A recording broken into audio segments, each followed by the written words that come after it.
Toyota, Datsun, Pinto, Vega, Honda, Fiat were all considered. The Volkswagen Rabbit made it. It's the best car in the world. It's an everyday hero, an affordable, sensible family car that still conquers tracks across the globe. It's the car that Volkswagen didn't even want, that now defines their brand. It invented the whole idea that a car could be cool without costing you a mortgage. Jeremy Clarkson said that this is one of the most influential cars ever. I would wet myself with excitement. Someone's not counting. This is everything you need to know to get up to speed on the Volkswagen GTI.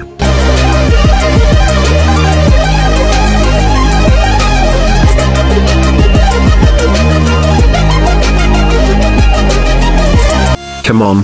Family hatchback, a legend? Really? Are you serious? Well, yes, smartass. See, back in the 70s you could buy either an affordable car, or if you were rich, you could buy a high-end sports car like a Ferrari or Lamborghini, all that good stuff. But for the working man, a Ferrari wasn't really an option.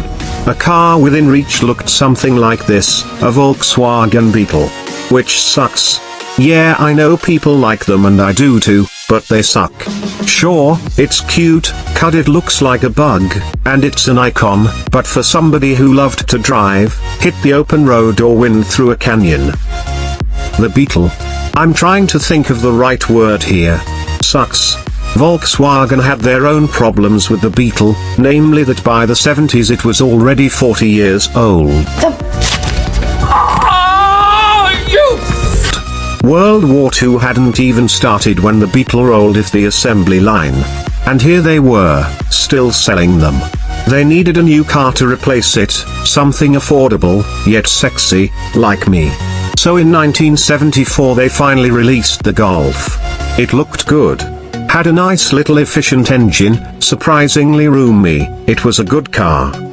People liked it. It sold pretty well. Volkswagen was happy. And yet the Beetle refused to die. Even with the Golf on the market, the Beetle kept on chugging. Enter Anton Conrad, quite possibly the most important marketing executive of all time. See, he had this crazy notion that maybe average people might like a fast car. Weird. Specifically looking at the youth market, Conrad pitched the idea of a high-performance variant of the Golf. Basically same car, bigger engine. Recipe for success. What did Volkswagen say? No. Volkswagen didn't think there was enough market there. And besides that, the Golf was never designed to be a performance machine. In response, Conrad did it anyway. Oh, Dad! What about you? You! Working with a 6-man team, he shoved a 1.6-liter inline-4 that developed 110 horsepower into the Golf. Hey, I'll admit, 110 horsepower doesn't sound like a lot, but this is 1975, we're talking about, people were using rotary phones, and this car is tiny. You ever seen a Mk1 Golf? The result was a sensation. Volkswagen only planned to make 5,000 GTIs, by the end of the original run they made 420,000. The Golf GTI handled well, it drove fast, and it still had as much space and sensibility as the base model. Cool didn't have to live on a poster anymore, anyone could drive it. And oh yeah, it killed the bug.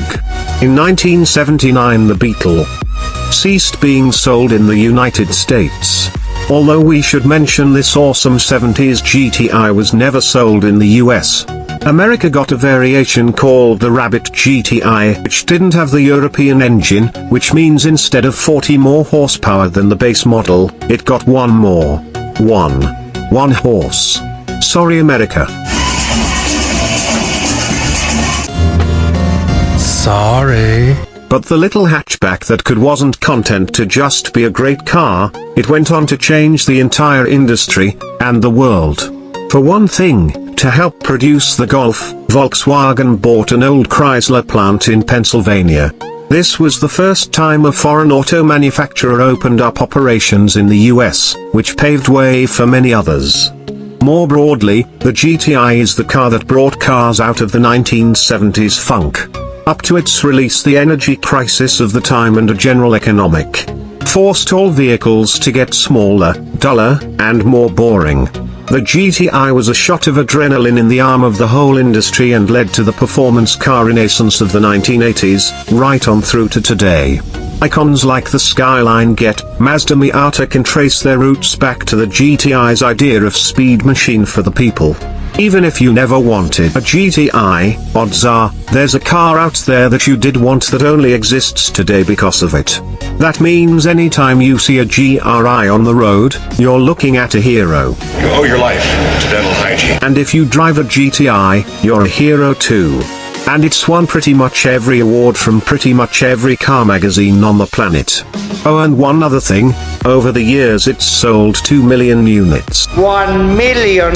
2 freaking million, idiot. That's how a people's car becomes a legend. It's like the rock of car. You like the Focus ST?